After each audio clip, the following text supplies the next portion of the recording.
சுமார் 14 வாரங்கள் இங்கிலாந்தில் கழித்த சுவாமிஜி நவம்பர் 27ஆம் நாள் நியூயார்க்கிற்கு கிளம்பினார். இந்த பயணம் மிகவும் கடுமையாக இருந்தது. அட்லாண்டிக் கடல் வழியாக வந்தபோது கப்பல் கடுமையான ஆட்டத்திற்கு உள்ளாகியது. கடல் நோய்களாலும் தாக்கப்பட்டார் சுவாமிஜி.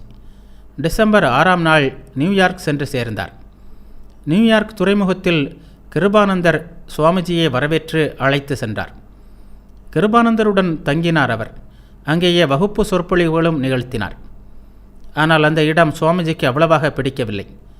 குறைந்த வாடகையும் நகரத்தின் எந்த இடத்திலிருந்தும் அந்த வீட்டை எளிதாக அடையலாம் என்ற நிலையும் தான் அனுகூலமானவை. வீடும் சுற்றுப்புறமும் எதுவுமே சுவாமிஜியின் வாழ்க்கைக்கு ஏற்றவையாக இல்லை. சுவாமிஜி இங்கிலாந்திற்கு சென்றிருந்த அந்த நாட்களில் கிருபானந்தரும் அபயானந்தரும் பல இடங்களில் வகுப்புகள் நடத்தினர். சுவாமிஜி தமது சீடர்களில் அவர்கள் இருவருக்கு மட்டுமே வகுப்புகள் நடத்துவதற்கான அனுமதி அளித்திருந்தார். திரும்பி வந்த பிறகு அவர் வகுப்புகளை தொடர்ந்தார். ஒரு நாள் சுவாமிஜி வால்டோவிடம், இந்த இடத்தில் உள்ள உணவு அவ்வளவு தூய்மையானதாக தெரியவில்லை, நீ எனக்காக சமைக்க முடியுமா என்று கேட்டார். வால்டோ மிகுந்த மகிழ்ச்சியுடன் அந்த பொறுப்பை ஏற்றுக்கொண்டார். அன்று அங்கேயே சமைத்தார். மறுநாள் தமது வீட்டிலிருந்து சமைப்பதற்கான பாத்திரங்கள் முதலியவற்றை கொண்டு வந்து சமைக்க தொடங்கினார். பின்னாளில் சுவாமிஜி வால்டோவிற்கு சகோதரி ஹரிதாசி என்ற பெயர் அளித்தார். ஹரிதாசி என்பது இறைவனின் சேவகி என்று பொருள் பெறுகிறது. சுவாமிஜியின் ஒரு சேவகியாகவே திகழ்ந்தார் வால்டோ. வால்டோவின் வீடு புரூக்ளினில் இருந்தது.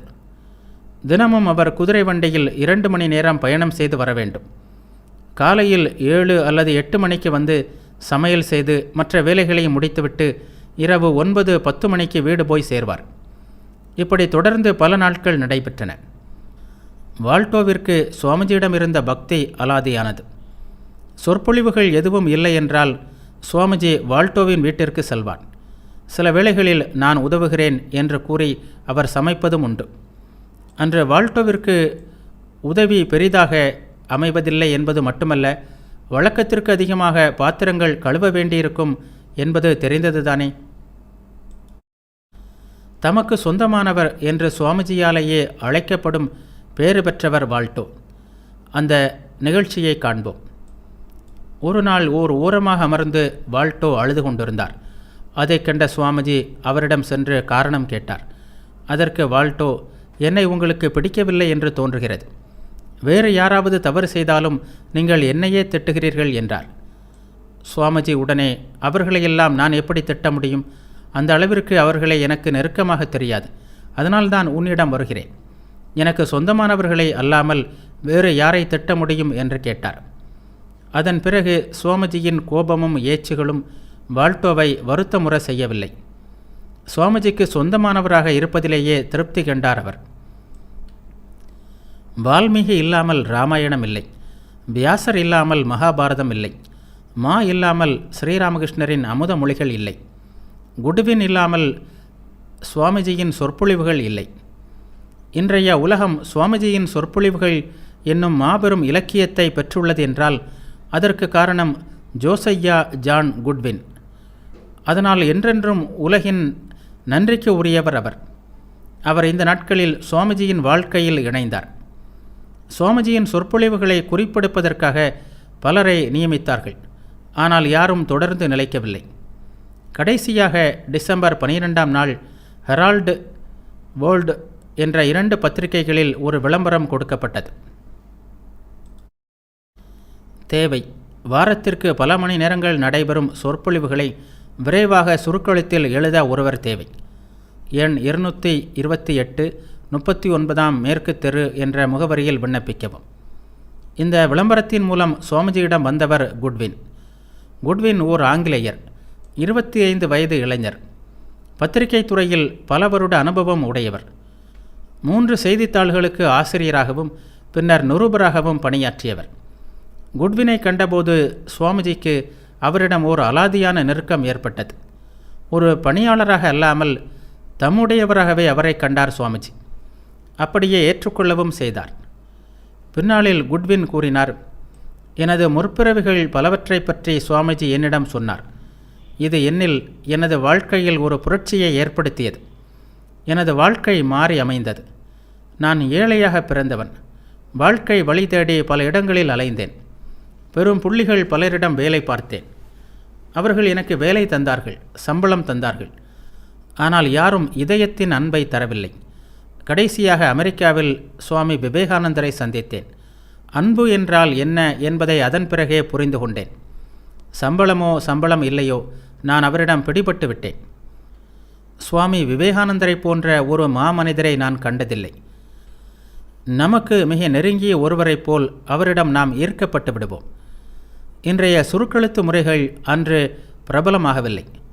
காலை மாலை இரு வேளைகளிலும் சுவாமிஜியின் வகுப்புகள் நடைபெற்றன. அவரது விரைவிற்கு ஈடுகொடுத்து தமக்கென்று ஒரு பாணியில் குறிப்பெடுத்து கொண்டு பிறகு அதனை டைப் செய்து கொள்வார் குட்வின். அவர் ஏழை, சம்பளம் பெற்றுக்கொண்டேயாக வேண்டும். எனவே தமது செலவுகளுக்குரிய பணத்தை மட்டும் பெற்றுக்கொண்டு இரவு பகல் பாராமல் பணியில் ஈடுபட்டார். இப்படி நமக்கு கிடைத்தவையே சுவாமிஜியின் பெரும்பாலான சொற்பொழிவுகள். பிப்ரவரி ஆரம்பத்தில் நியூயார்க்கில் சுவாமிஜி 2 மேதைகளுடன் நெருங்கி பழகுவதற்கான வாய்ப்பு கிடைத்தது. மேதைகள் மூவரும் ஒரு நாள் சந்தித்தனர். மேரி லூயிபர்க் எழுதுகிறார், ஆன்மீக மேதையான சுவாமிஜி, கலையுலக மேதையான மேடம் சாரா பெர்ன்ஹர்ட்ஸ், விஞ்ஞான மேதையான நிக்கோலா டெஸ்லா, இந்த மூவரின் சந்திப்பு நாம் கற்பனையில் கண்டு மகிழ வேண்டிய ஒரு காட்சியாகும். ஒவ்வொருவரும் தங்கள் துறையில் மேதைகள். இவர் மனிதாற்றலை மீறிய ஆற்றல் கொண்டவர் என்று ஒவ்வொருவரும் மற்ற இருவரை பற்றி கருதினார்கள். மூவரிடமிருந்தும் அசாதாரணமான ஆற்றல் வெளிப்பட்டு பல நிலைகளில் உலகை வலம் வந்தது. சாரா பெர்ன்ஹர்ட்ஸ் உணர்ச்சிகள் மற்றும் புலன்களின் உலகில் தமது ஆதிக்கத்தை நிலைநாட்டினார். அறிவின் உலகில் தமது ஆதிக்கத்தை காட்டினார் நிக்கோலா. அறிவு, உணர்ச்சிகள் இரண்டையும் தழுவி அதே நேரம் இரண்டையும் கடந்த ஆன்ம உலகில் தமது ஆதிக்கத்தை செலுத்தினார் சுவாமிஜி. இந்த 3 மேதைகளும் 1896 பிப்ரவரி 5ஆம் நாள் சந்தித்தார்கள். அவர்களை பற்றியும் அவர்கள் மூலம் தாம் செய்யவிருந்த பணி பற்றியும் சுவாமிஜி இவ்வாறு எழுதுகிறார். பிரெஞ்சு நடிகையான சாரா பெர்ன்ஹர்ட்ஸ் இங்கு எலிஸ் என்னும் நாடகத்தை நடித்து வருகிறார். பிரெஞ்சு பாணியில் ஆக்கப்பட்டுள்ள புத்தரின் வாழ்க்கை அது. எலிஸ் என்ற நாட்டிய பெண் புத்தரை ஆலமரத்தடியில் மயக்க விரும்புகிறாள்.